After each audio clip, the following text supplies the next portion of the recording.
This home was brand new. Closed 30 days ago. Nobody had slept in it yet.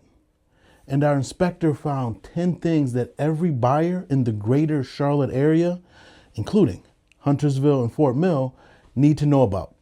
Things the builder knew about and chose not to tell those buyers. Now, some of what we found cost $5,000 to fix. Some of it could cost $50,000 to fix. And one of the 10 was a safety issue. We're going to go through all of it right now, so please stay with me. My name is Sir Ashley, and I've been in real estate for over 15 years.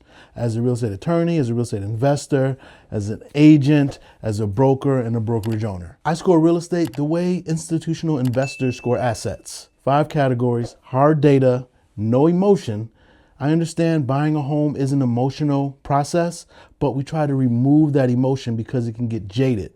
So we want to be that strategic advisor, and we use a framework called the Carolina Wealth System to be able to ground this huge decision that you're making. See, typically a home in the Charlotte area costs anywhere from $300,000, $400,000, $500,000 and more. And we do not want to depend on emotion when making that decision. We want to have data to back up this decision and rationale for why we're moving forward, in addition to that emotional component. And the reason I'm filming this today is because of what happened in a new construction home that is not an isolated incident. Homes built between 2023 and 2025 found material defects, and if left uncorrected, those defects could cost homeowners anywhere from $5,000 to $50,000 in the first decade of ownership. That is not an opinion. That's what happens when you build so many homes in such a short period of time. Then your infrastructure and your labor market can actually support. Here's what I want you to understand before we get into this list. 3 areas of our scoring system that new construction in this area consistently hits. Drawdown resistance. That's how much trouble you're in if the market softens, if it pulls back, if prices come down. Next, you have entry basis integrity. That's whether you're paying a fair price for what you're actually getting. And last thing we're going to talk about in this video is capital structure efficiency. That's whether your money is actually working inside this asset. Keep those 3 in your mind as we go through this list, and you will see exactly how each one connects. Now, before I go on, I want to be perfectly clear. I am not anti-new construction. If you've seen my channel or watched any of my videos, you know that I love new construction. I think there can be tremendous value in new construction.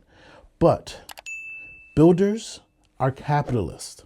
We need to make sure we hold everybody accountable so you, the purchaser, the owner, the buyer of that property, does not get taken advantage of and end up having to pay dearly in the short term and the long term. Now let's get into the 10 catches. Catch number 1. The attic had gaps in the insulation. The builder called it within tolerance. Here's what within tolerance actually means. When insulation is missing or compressed in your attic, your HVAC system runs harder and longer to compensate. And in the Charlotte area during the summertime, it's not uncommon for an attic to hit 150 degrees. That gap is where your money leaks out, and it's where mold starts. Insulation is the last trade in the attic before your new home orientation or walkthrough. HVAC crews, electricians, move it to access their systems, and they rarely put it back. The builders know this, yet the builder says nothing. Catch number 2, a structural joist was cut to run a pipe. No repair on record, no engineer sign off. A plumber needs to run a pipe through a floor, so he cut through the joist, the beam that holds up your floor. And when the drywall went up, nobody could see it anymore. You might notice a bouncy floor a few years from now, maybe some cracked tile grout, but by then the builder's structural warranty had expired, or it may require proof of an actual collapse to trigger. This is not an accident. This is the system working exactly as designed for the builder, not for you. You need somebody on your team to advise you on what you need to look out for. And if one of those contracts is totally egregious, we need to be able to advise them so it can be changed. Catch number 3, the HVAC was oversized. which means it never dehumidifies. Now, I know you might be thinking, an oversized HVAC unit? That sounds good. That means it's more HVAC unit for my home. Not so quickly. An oversized unit cools the air fast. That sounds good, right? But it never runs long enough to pull the humidity out. Your home feels cold and clammy, and moisture in the walls and floors in this climate means mold within months, not years. Builders install builder grade unit size for speed, not performance. A proper HVAC calculation, called a manual J, would tell you the right size. Most production builders don't run it. The result is a system that you will be replacing sooner than you should and at your cost. Quick, before I go into number 4, when you buy a home, you want to make sure that you register your HVAC system, because it takes that HVAC system from a 1-year warranty to about a 5-year warranty. And in some cases, you can do it to a 10-year warranty. Now, a lot of these warranties and extended warranties are crap, but this one will end up saving you thousands of dollars. Now moving on to catch number 4. Electrical junction boxes were buried behind drywall. Live wires, no access, no record of these live wires. To meet drywall deadlines, some installers cover over junction boxes that contain live electrical connections. Those boxes are now lost inside your walls. That's not a cosmetic issue. That is a potential fire inside your wall. Catch number 5. The HVAC ductwork had kinks, disconnects, and up to 30% air loss. The air your system is conditioning, the air you're paying to cool or heat, is leaking into your attic before it even reaches you. Not a little, up to 30 cents on every dollar. Flexible ductwork was found kinked, crushed, and in some cases secured with tape instead of proper mechanical fasteners. Your HVAC is working overtime for a house that is only getting 70% of what you are paying for. Catch number 6. Water was grading toward the foundation. The builder said the landscaping will fix it. The soil here in York County, in Union County, in Cabarrus County, in Iredell, in Mecklenburg County has high clay content. It doesn't drain. It pools. And when grading sends water towards your foundation instead of away from it, that water has nowhere to go except under your house.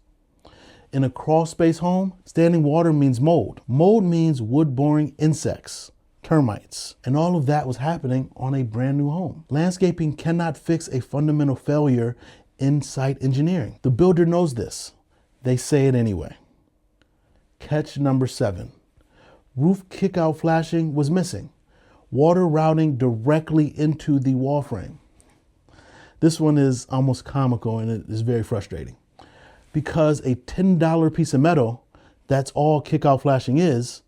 Without it, every time it rains, water runs straight behind your siding into the wall frame. You won't see it for about 4 or 5 years. By then, you're repairing wood rot and the builder's warranty is gone. This is a $10 oversight with a 4 to 5 year fuse, and it was missing on a home that just closed. Catch number 8.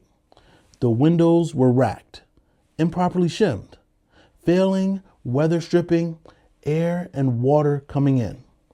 When you call the builder about a window that won't lock or seal, they pull out the National Association of Residential Builders handbook, and that document is the builder's legal shield. It tells you what level of defect they're allowed to deliver on a product and not fix it. Windows can be out of square. Floors can have humps in it. Walls can be out of plumb, so long as they are within the tolerance. The builder doesn't have to touch it. Most buyers don't even know this document exists. Now you do. Catch number 9. Foundation cracks with vertical displacement filled with caulk and dismissed as normal settling. There's a crack in the foundation wall. One side is higher than the other. The builder filled it with caulk and called it normal settling. Here's what you need to know. Vertical displacement is not settling. It means two sides of the crack moved differently. That needs a structural engineer, not a caulk gun. In the soil, the clay soil, a foundation issue driven by poor compaction is an active, progressive condition. It does not stop on its own. In fact, a couple years ago, there was a brand new community that a large portion of the community had issues with poor compaction on their lot sites. Yes, it was pretty scary, and it's in one of the, I wouldn't say more popular communities, but it's a pretty big community here in the Charlotte area. Bottom line is, caulk doesn't fix the soil. Catch number 10, the sewer vent stack terminated in the attic, not through the roof. Sewer gas, methane was venting directly into the attic of a brand new home. Nobody in the house would know. No smell in the living space, no stain on the ceiling, nothing you would see on a builder walkthrough. The only way to catch it is to get in the attic and look. And that is exactly what my team does. So what does all of this mean at an investment level? What does it mean when you're buying a home and at the level of a scorecard? 3 of our 5 categories in the Carolina Wealth System are directly hit by what this inspector found. 1, drawdown resistance. That's how much trouble you're in if the market softens. The defects we found are exactly the kind that suppress resale value and generate buyer objections at closing. And if you need to exit this home in a down market, those defects become negotiating chips in the wrong person's hands. You will have buyers asking for tons of seller credits or a huge price reduction. And that's going to cost you, the owner, trying to sell that home. The next category it impacts is entry basis integrity. That's whether you're paying a fair price for what you're actually getting. A home with 5 material defects that you paid full price for, that gap is your overpayment. It's not in the listing price. It's in your first decade of home ownership cost. And the third category is capital structure efficiency. That's whether your money is working well inside this asset. When your HVAC is underperforming, your ductwork is leaking, and your insulation is compromised, you're paying monthly for systems that aren't delivering. That's not efficiency. That's waste baked into the price. New construction in this area, the greater Charlotte area, North Carolina, South Carolina, is not automatically a smart move. It requires the same due diligence and discipline as any other home purchase. And as I said earlier, I am not against new construction. I actually champion it because there are some very good opportunities and ways to negotiate with new construction that a lot of resale owners aren't able to negotiate. But you have to be smart. You have to go in with a team that knows the challenges to look at. Actually, I went on a new home orientation. That's the walkthrough you do probably about a week before closing with a client, Tuesday. I'm filming this on Thursday morning. On Tuesday, and when I was going through with the builder was like, wow, you really know what you're talking about. He wasn't intimidated. He was a very good builder and very transparent, and he fixed the things we called out, but he knew that he was working with a professional. You need a professional on your side looking out for you when you go through these things, because again, you're spending anywhere from $300,000, $400,000, $500,000 at a minimum in this area to buy a townhome or a single family home. And if you're watching this, you probably already know the median sales price in this area is only going up. Soon it will be $500,000. And you want to protect that asset. You want to make sure that it is financially prudent and structured well, and you know what you're getting into. Here's the context. You need to understand why this is happening. Fort Mill in particular grew by almost 70% in the last 7 years. Huntersville added 15% on top of a market that was already growing in the last 5 years. That kind of velocity creates a McDonald's approach to home building. Standardized floor plans, deployed by multi-tiered subcontractor crews, across diverse soil conditions and lot types they didn't fully assess. Now, no builder is perfect in this area, but it is our job to hold them all accountable. They all face the same pressure. Close on time, move on to the next home. Yes, it's good for their business model, but is it good for you, the consumer, the buyer? That pressure is the origin of every single catch that we review today, because they want to finish and move to the next home. The Charlotte 2040 project, that document maps out the growth in the Charlotte area, and that growth extends into Rock Hill, into Mooresville, and beyond. We're talking Lancaster. But infrastructure, schools, roads, water systems do not grow at the same speed as the housing stock. That gap is where quality erodes. I'm telling you to go in with your eyes wide open, because the builder is not going to open them for you. Here's what you need to do with this. Before you close on any new construction home in this area, run a phased inspection.